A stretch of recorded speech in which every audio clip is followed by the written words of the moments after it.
Hello friends, welcome to Master Class of Accounts. Today we are going to start a new chapter and chapter is chapter number 11 and chapter name is Special Purpose Books, Other Books.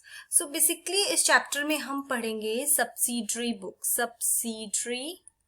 books. So basically friend subsidiary books होती हैं, हमें बहुत सारी books maintain करनी पड़ती हैं, उसमें से होता है subsidiary books. So subsidiary books में हमारी आती हैं जैसे कि cash book, purchase book, sales book, purchase return मतलब हमने कुछ भी परचेज किया है वो रिटर्न, और सेल्स रिटर्न मतलब हमने कुछ सेल कर दिया है वो हमारे पास वापस आ गया है, वो होता है हमारा सेल्स रिटर्न. फर्स्ट है हमारी कैश बुक, सेकंड है हमारी परचेज बुक, थर्ड है हमारी सेल्स बुक, फोर्थ है परचेज रिटर्न और फिफ्थ है sales return. So friends basically हमने मेरी प्रीवियस वीडियोस में हमने कैश बुक का पूरा चैप्टर डिस्कस कर लिया, चैप्टर नंबर 10. अब हम इस चैप्टर में रेस्ट ऑफ द बुक्स है हमारी जो purchase book, sales book, purchase return और सेल्स रिटर्न डिस्कस करेंगे. तो हम वन बाय वन करके चलेंगे कि परचेज बुक क्या होती है.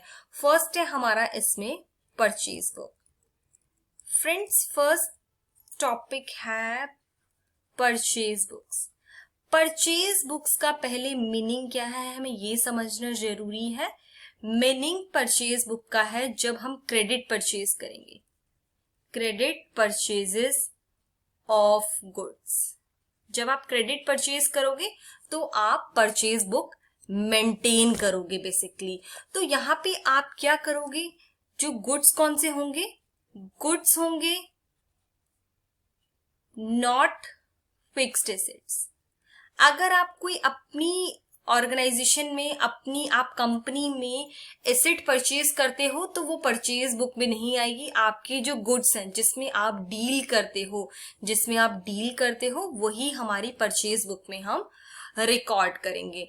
तो हमारी परचेज बुक का एक फॉर्मेट है. तो बेसिकली इसमें 11 रोज होती हैं परचेज बुक में, जो हमारा फुली फॉर्मेट है परचेज बुक का. परचेज बुक के फॉर्मेट में हमारा आ जाता है पहले डेट,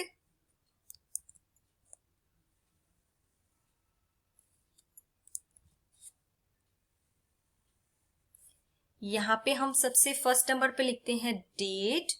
उसके बाद हमारा आता है पर्टिकुलर्स, उसके बाद हमारा आता है इनवॉइस नंबर, उसके बाद आता है हमारा लेजर फोलियो, उसके बाद हमारा आता है डिटेल्स, उसके बाद आता है हमारा कॉस्ट. इनपुट परचेज के केस में हम इनपुट लेते हैं, परचेज के केस में input CGST, input SGST, input IGST.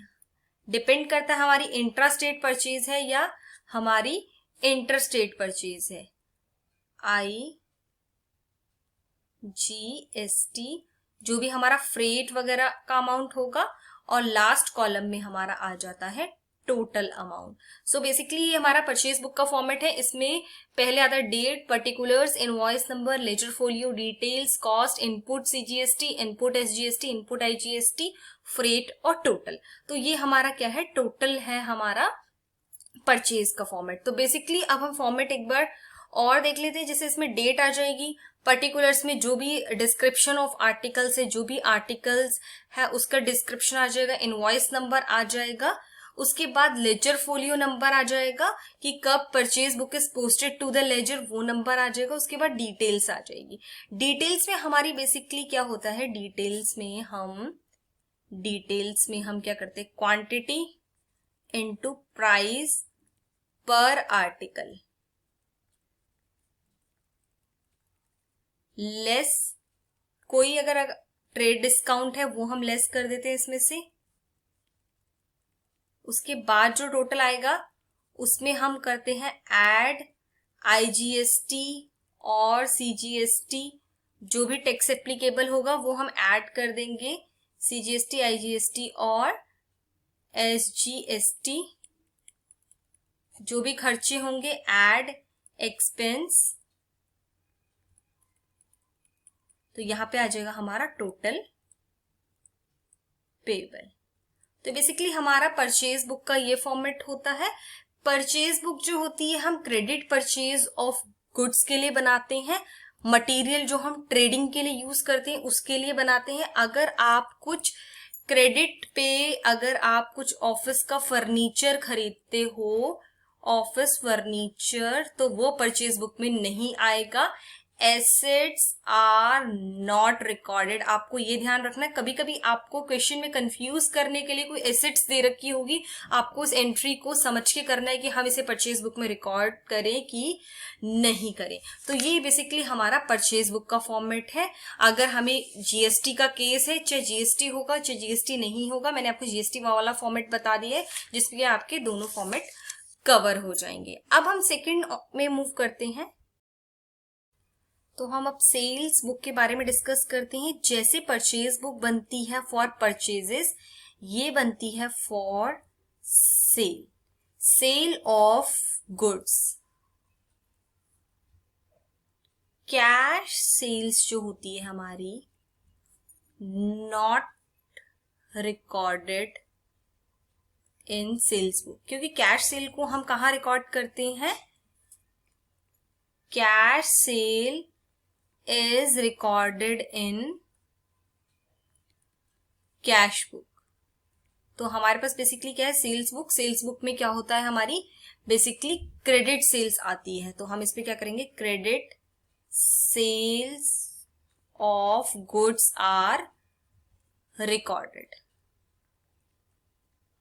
अगर आप कुछ for example sale of assets करते हो, then it should not be recorded। मतलब यहाँ पे क्या, बेसिकली जो भी आप गुड्स जिसमें आप डीलिंग कर रहे हो उन्हीं को आप रिकॉर्ड करोगे, जिसमें आप ट्रेडिंग कर रहे हो, चाहे परचेज कर रहे हो चाहे सेल कर रहे हो। कैश सेल नहीं आएगी, कैश सेल हमारी कैश बुक में आएगी। क्रेडिट सेल ऑफ गुड्स ही हम इसमें रिकॉर्ड कर सकते हैं। जैसे परचेज बुक का फॉर्मेट है वैसे ही हमारा सेल्स बुक का भी फॉर्मेट होता है एक। अब हम फॉर्मेट देख लेते हैं पहले। सेल्स बुक के फॉर्मेट में क्या क्या आता है? यहाँ है हमारी सेल्स बुक।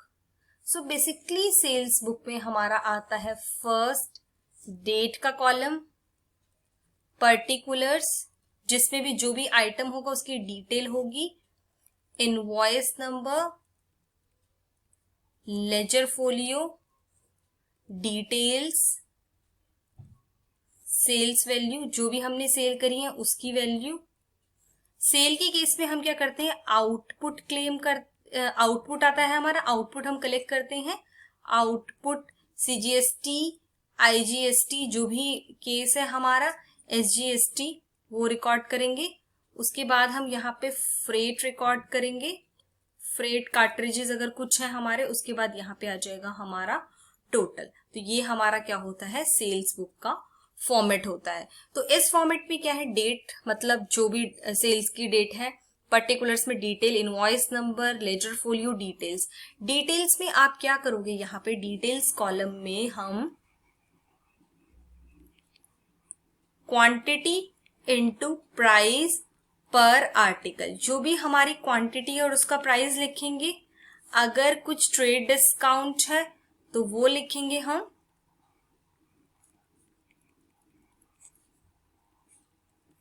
ऐड करेंगे आईजीएसटी, सीजीएसटी, एसजीएसटी जो भी केस है। उसके बाद हम इस पे एक्सपेंस ऐड करेंगे। तो हमारा यहाँ पे निकल जाएगा इनवॉइस प्राइस। सो बेसिकली यहाँ पे इनवॉइस प्राइस निकल जाएगा। उसके बाद हमारा डिटेल्स आएंगी, डिटेल्स के बाद हमारा आएगा सेल्स वैल्यू। उसके बाद हमारा आउटपुट, क्योंकि सेल्स के केस में हम आउटपुट टैक्स कलेक्ट करते हैं, फ्रेट, और हमारा आ जाएगा टोटल। तो बेसिकली हमने देखा कि सेल्स बुक का और परचेज बुक का क्या फॉर्मेट होता है। तो अब हमें इसमें 2 पॉइंट्स याद रखने हैं। First, purchase books is used for recording credit purchase, कोई भी क्रेडिट परचेज होती है उसके लिए हम परचेज बुक यूज करते हैं, और sales book used for recording credit sale. Third है हमारा कैश परचेज अगर होगी हमारी, not record in purchase book, it is record in cash book. Cash जब वर्ड आ जाता है तो हमें कैश बुक में रिकॉर्ड करना पड़ता है उसे। उसके बाद ऐसे ही हमारा सिमिलरली कैश सेल जो होगी हमारी, cash cell not recorded in sales book,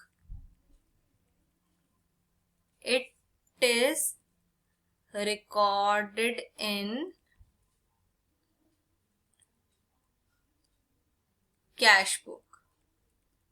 ठीक है, तो हमें ये 4 पॉइंट्स याद रखने। परचेज बुक होगी वो सिर्फ क्रेडिट परचेज के लिए होगी, सेल्स बुक हमारी क्रेडिट सेल के लिए होगी। कैश परचेज में आप कैश परचेज जो होगी मैं परचेज बुक में रिकॉर्ड नहीं करेंगे, उसे हम कैश बुक में रिकॉर्ड कर लेंगे, और सिमिलरली कैश सेल भी हम सेल्स बुक में रिकॉर्ड नहीं करेंगे, उसे हम कैश बुक में रिकॉर्ड करेंगे। तो अब एक हम प्रैक्टिकल क्वेश्चन लेते हैं कि हमारी परचेज बुक और सेल्स बुक कैसे बनती हैं।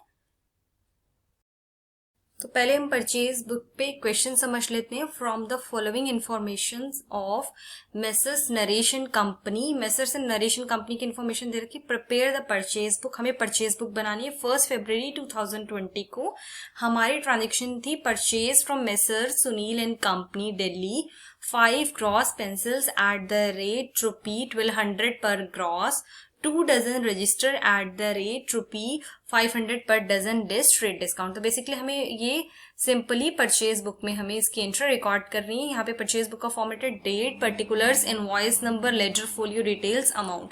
अब हमें ये जो एंट्री करनी है इन द बुक्स ऑफ, हमें किसकी बुक्स में एंट्री करनी है, जो हमें क्वेश्चन में दे रखा है आपको नरेश एंड कंपनी की बुक्स में एंट्री करनी है, in the books of Naresh and company. और हमने परचेज किससे करा है, सुनील एंड कंपनी से। सो बेसिकली 1 फरवरी को हमारे पास यहाँ पे 2020 को मेसर्स सुनील एंड कंपनी आ जाएगा। दिल्ली की जो कंपनी है मेसर्स सुनील एंड कंपनी से हमने परचेज करी 5 gross pencil eight the rate ₹1200 per gross. तो कितना हो गया, 1200 पर ग्रॉस था, 5 ग्रॉस पेंसिल परचेज करिए तो हमारे पास टोटल अमाउंट आएगा 6000 रुपीज का। उसके बाद हमारी है 2 dozen registers at the rate ₹500 per dozen, तो हमारे पास कितनी वैल्यू आएगी, 1000 रुपीज। तो टोटल हमारा हो जाएगा 6000, 1000, 7000 रुपीज लेस ट्रेड डिस्काउंट। हमें ट्रेड डिस्काउंट भी बोला इस क्वेश्चन में, एट द रेट 10%, 10% 7000 का होता है 700। तो हमारा यहाँ पे हम अमाउंट वाला कॉलम यहाँ पे लिखेंगे 6300। तो हमने देखा कि परचेज बुक हम कैसे बनाते हैं, इस एग्जाम्पल से हमें समझ आया कि हम कभी भी परचेज बुक कैसे मेंटेन करते हैं। तो अभी मैं एक फुल फ्लेज क्वेश्चन भी बताऊंगी जिससे आपको परचेज बुक का कॉन्सेप्ट और अच्छे से क्लियर होगा। तो हमारा सेल्स बुक पे क्वेश्चन है, record the following transactions in the books of ABC limited. हम एबीसी लिमिटेड के बुक्स में मेंटेन करनी है transaction in the books of ABC limited. Question क्या है, पहले हम क्वेश्चन समझ लेते हैं। एबीसी लिमिटेड 1 दिसंबर 2020 को sold to messrs XYZ Delhi 30 shirts at the rate 400 each, 20 trousers at the rate 600 each less trade discount at the rate 10%। यहाँ पे क्या किया है, एबीसी लिमिटेड ने XYZ लिमिटेड दिल्ली को 1 दिसंबर 2020 को गुड्स सोल्ड करे हैं। तो एबीसी लिमिटेड के बुक्स में हमें मेंटेन करनी है 30 shirts at the rate 400 each. 30 shirts at the rate 400 each मतलब 12,000 रुपीज।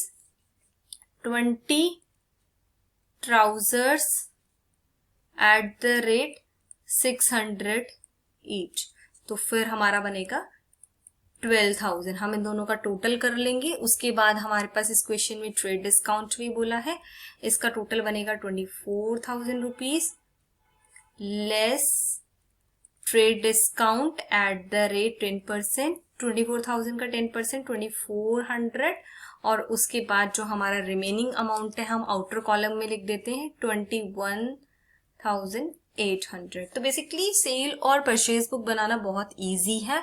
अब हम कुछ और कॉम्प्लिकेटेड प्रैक्टिकल क्वेश्चन करेंगे जो कि हमारे फुल फ्लेज क्वेश्चंस होंगे, जिसमें हम इनपुट और आउटपुट भी लेके चलेंगे। तो friends thank you friends for watching my channel.